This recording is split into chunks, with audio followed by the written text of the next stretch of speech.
O Senhor esteja convosco. Proclamação do Evangelho de Jesus Cristo, segundo Mateus. Naquele tempo, os discípulos de João aproximaram-se de Jesus e perguntaram: por que razão nós e os fariseus praticamos jejuns, mas os teus discípulos não?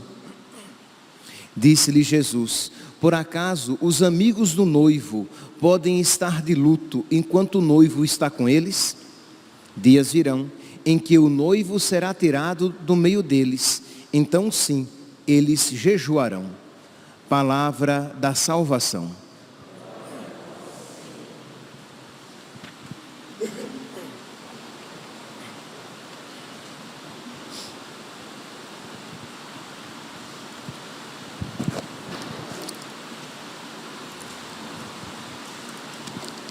Caríssimos irmãos e irmãs, a primeira leitura de hoje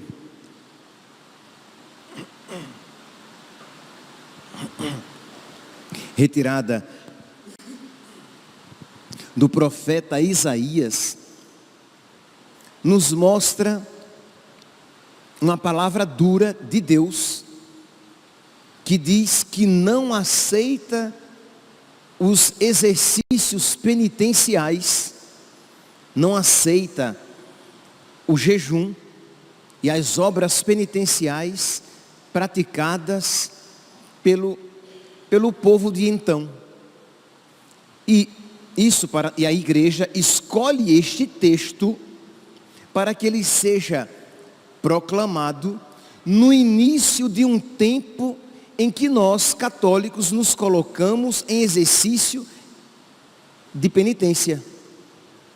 Então, existe uma finalidade. A igreja escolheu este texto para que fosse proclamado neste tempo. Texto este que fala a respeito de penitência. Tempo este no qual estamos, que se caracteriza por penitências. Para que nós não caiamos nos mesmos erros que o povo de Israel, que o povo de então. E quais eram os erros que Israel cometia e que tornava desagradável o jejum, que tornava desagradáveis as penitências praticadas por Israel? Era, meus irmãos, o pecado. Isto é, Israel praticava as penitências de uma maneira exterior.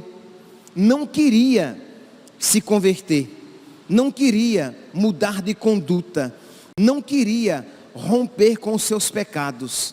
Na oração coleta de hoje, nós ouvimos a igreja que colocava nos nossos lábios a seguinte prece, que nós pedíamos a Deus a graça de que os nossos atos, que nós praticássemos com sinceridade de coração aquilo que corporalmente praticamos. Então, uma pessoa que vai jejuar, uma pessoa que vai fazer alguma penitência, que vai dormir no chão, que está renunciando a algum alimento, ela deve praticar com sinceridade de coração. Isto é alguém que está de verdade buscando a força necessária para romper com todos os pecados da sua vida, para se configurar a Cristo, para lutar contra o espírito do mal, não apenas para praticar aquelas obras penitenciais como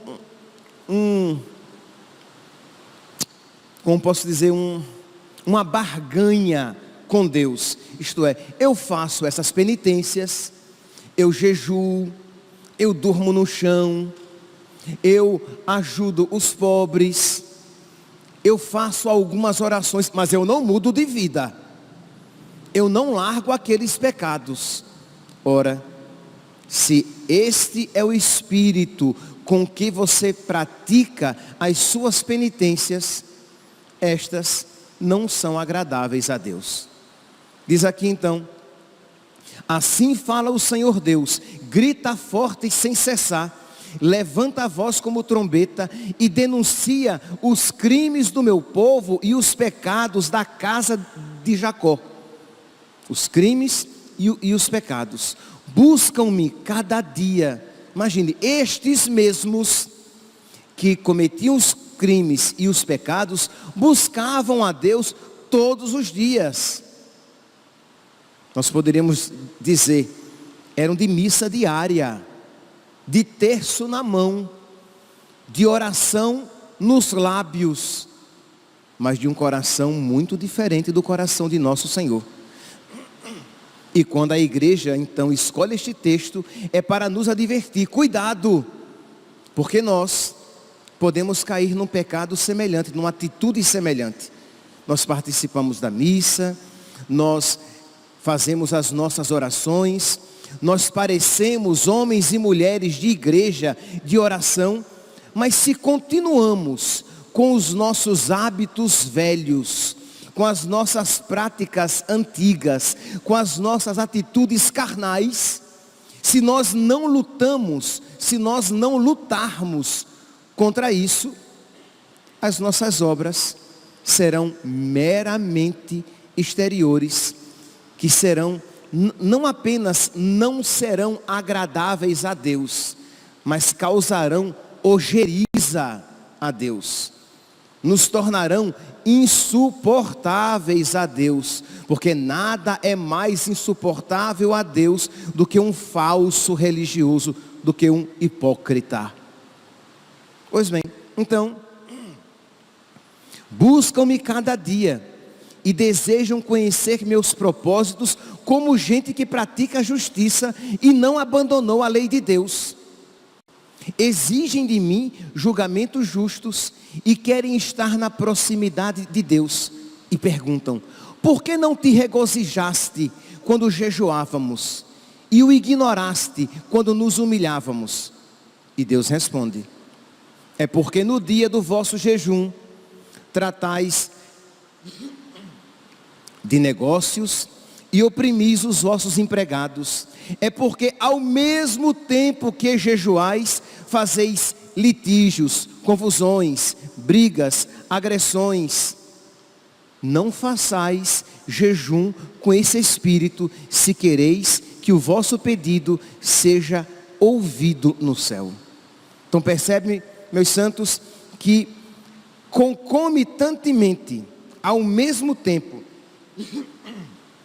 que nós jejuamos, que nós praticamos as nossas penitências,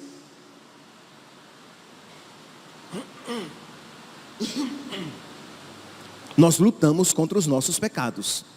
Ao mesmo tempo que nós fazemos o nosso jejum, nós estamos combatendo os nossos pecados. Isto é, aquilo que nós fazemos durante todo o tempo, todos os tempos litúrgicos, combatemos, lutamos contra os nossos pecados, nós fazemos de uma maneira mais eficaz durante o tempo da quaresma, porque nós acrescentamos oração, penitência e caridade, essas armas espirituais que nos fortalecem na luta contra o pecado, essas armas espirituais que atraem do céu mais graças para que nós possamos ser vencedores na nossa luta contra o pecado. Essas armas espirituais que nos tornam mais próximos de Deus, de modo que as nossas súplicas são ouvidas por Ele, e Ele nos concede as graças de que precisamos para que combatamos o pecado, porque essas obras, elas devem ser um meio para que nós vençamos o pecado, para que nós destruamos aquilo que existe do espírito mau nos nossos corações, para que nós rompamos, quebremos as cadeias que nos amarram, que nos aprisionam no pecado, para que nós retiremos as manchas e as deformações causadas pelo pecado, que nos desfiguram, para que nos tornemos mais semelhantes a Cristo, mas essas práticas quaresmais, esses exercícios quaresmais, têm como finalidade a nossa divinização, a nossa cristificação, o aumento da nossa semelhança a Deus, de modo que as pessoas olhem para nós e vejam aquele que habita em nós. Entende? Então, esta é a finalidade. Mas lembrando, meus santos, que não se faz jejum de pecado. A luta contra o pecado acompanha todas as nossas penitências, mas o pecado em si não é objeto da nossa penitência. Por exemplo, durante o tempo da quaresma, eu não vou falar mal da vida alheia. Não, meu santinho. Não falar mal da vida alheia é um pecado. E como pecado, você deve renunciar durante a vida toda, não como uma penitência quaresmal.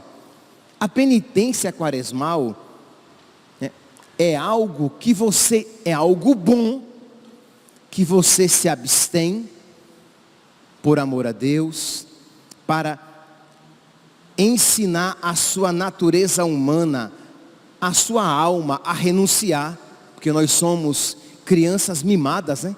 Nós não gostamos de renunciar nada.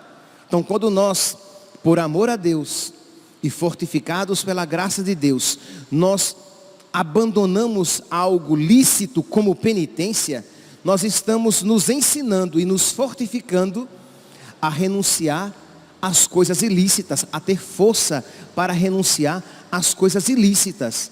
Então você, no jejum, na penitência, você renuncia a algo lícito, algo bom. Então, durante o tempo da quaresma, eu não vou, por exemplo, comer açúcar. Durante o tempo da quaresma, eu não vou tomar café. Durante o tempo da quaresma, eu não vou assistir nada, nenhuma série no computador. Mas eu estou pressupondo que as séries a que você assiste são lícitas. E que você, durante o tempo da quaresma, você as renuncia. Porque se elas são pecaminosas, elas devem ser renunciadas sempre e por toda a vida. Não vale como objeto de penitência quaresmal. Durante o tempo da quaresma, eu não vou encher a cara. Olha, beber não é pecado, encher a cara é pecado. Então isso não vale como penitência quaresmal. Durante o tempo da quaresma, eu não vou trair a minha esposa. Quer dizer então que quando Cristo ressuscitar, você vai voltar a trair a sua esposa? É isso que você está dizendo? Percebe que não tem lógica. Então a luta contra o pecado deve acompanhar todas as nossas penitências, para que as nossas penitências, para que as nossas obras quaresmais sejam agradáveis a Deus, e para que delas, das obras quaresmais, eu retire a força necessária para combater com mais afinco e mais eficácia os pecados na minha vida. Então, existe uma inimizade com o pecado que acompanha a prática das obras quaresmais. E esta mesma prática me concede força e a graça de uma maior inimizade com os pecados. E isso vai me tornando cada vez mais agradável a Deus. E isso vai tornando cada vez mais agradáveis a Deus as nossas penitências. Então vamos lá, meus santos. Nós estamos ainda no início da quaresma. Então você pode ainda pensar, será que as penitências, os propósitos escolhidos para observar durante o tempo da quaresma, será que são propósitos lícitos, propósitos adequados? Primeira pergunta. Segundo, será que eu os estou observando de uma maneira adequada? Porque pode ser que você tenha escolhido propósitos excelentes. Então, sei lá, você está como propósito quaresmal acordar cedo para vir à missa, ou acordar cedo para rezar com o Frei Gilson ou o Instituto Hesed. Ótimo. propósitos muito bons. Mas você está concomitantemente lutando contra os seus pecados? Senão, de nada adianta tirar a comida da boca se você não tira o pecado da alma. São Leão Magno, ele diz isso. De nada adianta privar-se da comida, e por privar-se da comida, entenda toda a penitência. Então, de nada adianta privar-se da comida, abster-se da comida, negar comida ao corpo, se você não nega o pecado à alma. Ou, como vai dizer de uma outra maneira São João Crisóstomo, de nada adianta não comer carne se você devora o seu irmão. Se você está cheio de ódio no coração contra os seus parentes, se você é impaciente, se você é mal-humorada, se você dá patada em tudo e em todos, se você não aguenta ser contrariado e contrariada em nada, que vira um demônio. Se você simplesmente percebe esses desequilíbrios na sua alma e não os combate e não luta contra eles, se você estiver lutando, está no caminho certo. Mas se você não luta contra eles, de que adianta não comer carne se você mata, devora o seu irmão? São João Crisóstomo. Então vamos lá, meus irmãos. Vamos nessa sexta-feira, que é dia de abstinência de carne, nessa sexta-feira, que de alguma maneira somos chamados a praticar, né, e numa sexta-feira de quaresma, mais ainda, a praticar mais intensamente a penitência, que nós pensemos em duas coisas: as minhas penitências, os meus propósitos são adequados, são corretos? Segunda pergunta: eu estou praticando corretamente os propósitos corretos a que eu estou me submetendo? Se nós aprendermos a escolher bem e a praticar bem os propósitos escolhidos, não tenhamos dúvidas de que estas penitências, estes propósitos, estes exercícios quaresmais nos prepararão para acolher o Cristo ressuscitado na nossa alma. Louvado seja nosso Senhor Jesus Cristo, para sempre seja louvado.